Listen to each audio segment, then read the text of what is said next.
Hello दोस्तों, स्वागत है आप सबका। अगर आप हमारे चैनल में नए हैं तो प्लीज़ सब्सक्राइब करके बेल आइकन को दबाना ना भूलें। आज हम 2023 में रिलीज़ हुई horror movie the exorcist believer की कहानी को समझेंगे। तो चलिए शुरू करते हैं।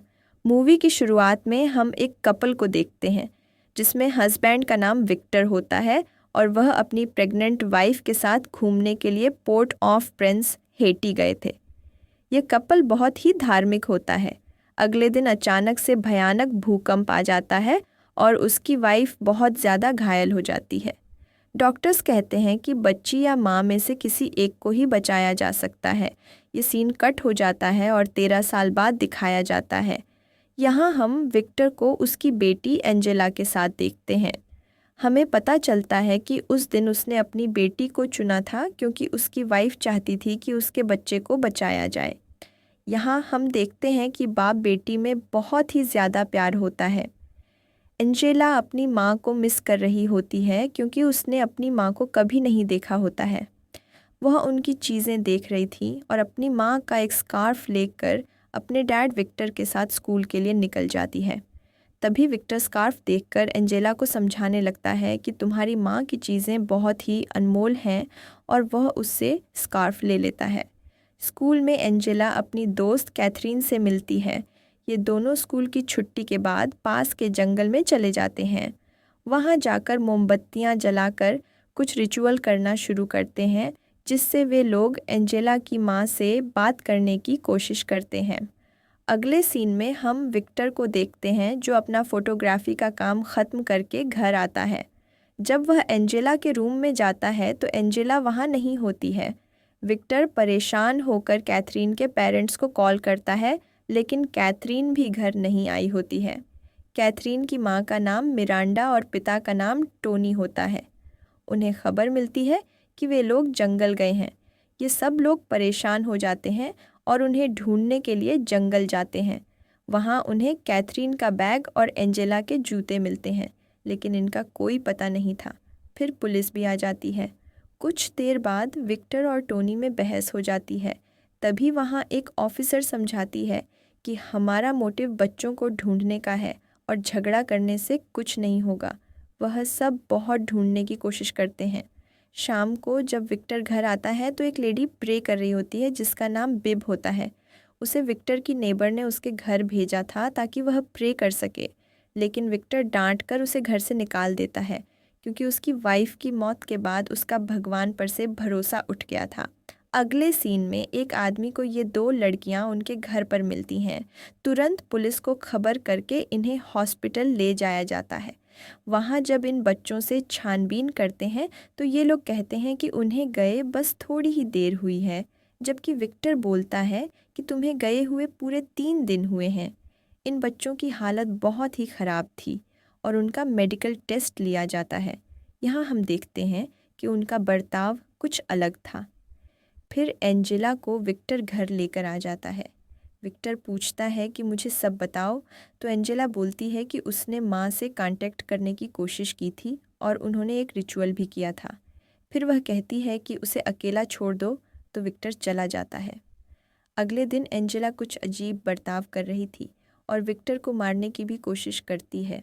खुद के नाखून उगाती है और चाकू से खुद को नुकसान पहुंचा रही थी, तो विक्टर उसे फिर से अस्पताल लेकर जाता है। दूसरी तरफ कैथरीन का भी वही हाल था। वह पूरे खून से लथपथ थी और चर्च के बीचों बीच चलती है और शरीर और खून बोलकर चिल्लाने लगती है। टोनी और मिरांडा उसे रोकने की बहुत कोशिश करते हैं। फिर अगले सीन में हम कैथरीन के पेरेंट्स और विक्टर को देखते हैं। मिरांडा कहती है कि उन्होंने जंगल में ज़रूर कुछ ऐसा किया है जिससे अपवित्र आत्मा उनके अंदर घुस गई है और वे लोग भी जीसस की तरह ठीक 3 दिन बाद लौट कर आए हैं। लेकिन विक्टर इन सब बातों में विश्वास नहीं रखता था, इसलिए उसकी बातें नहीं सुनता। हॉस्पिटल में एंजेला की देखरेख एन नाम की एक नर्स कर रही होती है। वह अगली सुबह विक्टर से मिलने जाती है और उसे एक बुक देकर कहती है कि शायद इसमें वह जवाब है जो डॉक्टर के पास नहीं है। विक्टर को इन सब पर भरोसा नहीं था। वह घर के अंदर जाने ही लगता है। तब वह नर्स उसे रोककर कहती है कि कल रात में जब एंजेला की देख रेख कर रही थी तो एंजेला ने उसे उसके नाम से बुलाया और उसके अबॉर्शन के बारे में भी कहा, जिसके बारे में आज तक किसी को नहीं पता था। और वह एंजेला ने बोला है। विक्टर यह सुनकर शॉक में चला जाता है। कुछ देर बाद विक्टर उस बुक को पढ़कर उसी एक्सपर्ट से मिलने के लिए निकल जाता है। उनका नाम क्रिस था। वह अपनी बेटी रेगन के बारे में कहने लगती है और कहती है कि उसने उसकी बेटी के एक्सोर्सिज्म का एक बुक लिखा था और जब उसकी बेटी को पता चला तो वह नाराज़ होकर चली गई और अब वह उसी उम्मीद में है कि एक दिन उसे देखने को मिलेगा। फिर क्रिस और विक्टर अस्पताल जाकर एंजेला से मिलते हैं। यहाँ हम देखते हैं कि डीमन को पहले से ही क्रिस के बारे में पता होता है। ये वही डीमन होता है जिसने कुछ सालों पहले रेगन को पोसेस किया था। फिर यह लोग कैथरीन के घर जाते हैं। विक्टर नीचे टोनी और मिरांडा के पास रुक जाता है और क्रिस ऊपर कमरे में जाकर कैथरीन से मिलती है। वहाँ पर डीमन कहता है कि उसकी बेटी रेगन तो मर गई है और चिल्लाने लगती है। ये हमें पता चलता है कि इन दोनों लड़कियों को डुअल पोसेशन हुआ है, यानी दोनों के अंदर एक ही डीमन था। फिर क्रिस प्रेयर करने लगती है, तभी वह डीमन क्रॉस को उठाकर उसकी दोनों आंखें फोड़ देता है और कहता है कि अब रेगन मिल भी जाती है तो देख नहीं पाओगी। तभी ऊपर की शोर सुनकर विक्टर आ जाता है और क्रिस को कमरे से बाहर लेकर जाता है और उसे अस्पताल लेकर चले जाते हैं। अगले सीन में हम फादर मेडॉक्स को देखते हैं जो चर्च से एक्सोर्सिज्म की परमिशन लेने के लिए आए हुए थे, लेकिन उन्हें चर्च परमिशन नहीं देती है। कुछ देर बाद अस्पताल में विक्टर क्रिस से मिलने आता है और उसे माफ़ी मांगता है, लेकिन क्रिस कहती है कि मुझे रेगन के ज़िंदा होने की उम्मीद ने ही ज़िंदा रखा है और उन्हें भी उम्मीद से ही रहना होगा। अब सब लोगों को मिलकर एक्सोर्सिज्म की तैयारी करनी होगी। तो विक्टर उनकी बात मानकर वहाँ से चला जाता है। वे लोग पास्टर डॉन से भी मदद लेते हैं और विक्टर उस औरत के पास जाता है जिसे हमने पहले देखा था, जिसे विक्टर ने घर से निकाला था, और उससे मदद मांगता है। सब लोग एक्सोर्सिज्म की तैयारी में लगे थे।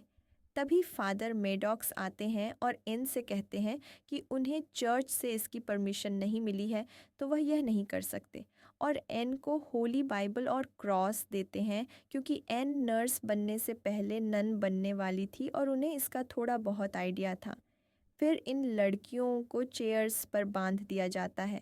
एक्सोर्सिज्म को शुरू किया जाता है। एन और बाकी सब प्रेयर करना शुरू करते हैं और उन पर होली वाटर छिड़कते हैं। यह उस डीमन पर थोड़ा बहुत असर कर रहा था। फिर विक्टर देखता है कि फादर मेडॉक्स अभी भी कार में बैठकर प्रेयर कर रहे थे। तो विक्टर कहता है कि लड़ाई अंदर चल रही है और आप बाहर हैं। फिर विक्टर वापस अंदर जाता है और वह एक्सोर्सिज्म को कंटिन्यू करने लगते हैं। तभी जो क्रॉस एन ने पकड़ा हुआ था वह जलकर नीचे गिरता है। तब विक्टर एंजेला की तरफ जाकर 13 सालों में पहली बार अपनी बेटी के लिए प्रार्थना करना शुरू करता है। तभी एंजेला विक्टर से कहती है कि आपने मुझसे कभी प्यार नहीं किया। जब मैं पैदा हुई तभी आपने मुझे मारना चाहा। ये सुनकर विक्टर शॉक में चला जाता है। तभी डीमन कहने लगता है कि इनमें से एक लड़की जिएगी और एक लड़की मरेगी। ये एक बहुत बड़ा फैसला होने वाला था, लेकिन पास्टर कहते हैं कि यह डीमन सबको गुमराह करने की कोशिश कर रहा है। तभी फादर मेडॉक्स की एंट्री होती है। सब लोगों में उम्मीद जागती है। फादर प्रेयर करने लगते हैं, लेकिन डीमन फादर की गर्दन को 360 डिग्री घुमाकर मार देता है। सब लोग यह देखकर मायूस हो जाते हैं। तभी विक्टर एंजेला को उसकी माँ का स्कार्फ पहनाकर कहता है कि तुम्हारी माँ तुम्हें चाहती थी और मैं भी तुम्हें चाहता हूँ, और जहाँ भी हो लौट आओ। तभी सिचुएशन थोड़ी बहुत कंट्रोल में आ जाती है और कैथरीन कहने लगती है कि मेरा क्या होगा। तभी टोनी चिल्लाता है कि मैं तुम्हें चुनता हूँ। मिरांडा चिल्लाती है कि नहीं, क्योंकि उन्होंने फैसला लिया था कि किसी को नहीं चुनेंगे क्योंकि यह डीमन का जाल था। तभी एंजेला हवा में उड़ने लगती है और उसके मुंह से कुछ काला तरल निकलता है। फिर वह बेहोश हो जाती है। विक्टर उसे गले लगाकर रोने लगता है। तभी हम कैथरीन को एक जगह पर देखते हैं जहाँ डीमन ने इन बच्चों की स्पिरिट को कैद किया था। तो यहाँ पर एक ट्विस्ट होता है और यह मूवी का टर्निंग पॉइंट था। असल में डीमन ने एक को चुनने को कहा था, यानी जिसे चुना जाएगा वही मरेगा, और इसके कारण कैथरीन की स्पिरिट को डीमन लेकर जाता है। तभी एंजेला को होश आ जाता है और वह ठीक हो जाती है, लेकिन कैथरीन चली गई थी। कुछ दिनों बाद एंजेला पहले की तरह स्कूल जाने लगती है, लेकिन वह कैथरीन को मिस कर रही थी। अगले सीन में हम क्रिस को देखते हैं, जिसे मिलने के लिए उसकी बेटी रेगन आई हुई थी। रेगन अपनी माँ से माफ़ी मांगती है और दोनों इमोशनल हो जाते हैं। तो दोस्तों, ये मूवी यहाँ पर ख़त्म होती है। उम्मीद है कि आपको ये पसंद आई होगी। प्लीज़ लाइक और सब्सक्राइब करके मुझे सपोर्ट कीजिए, और नेक्स्ट कौन सी मूवी का एक्सप्लेनेशन चाहते हैं ये कमेंट सेक्शन में ज़रूर बताइए।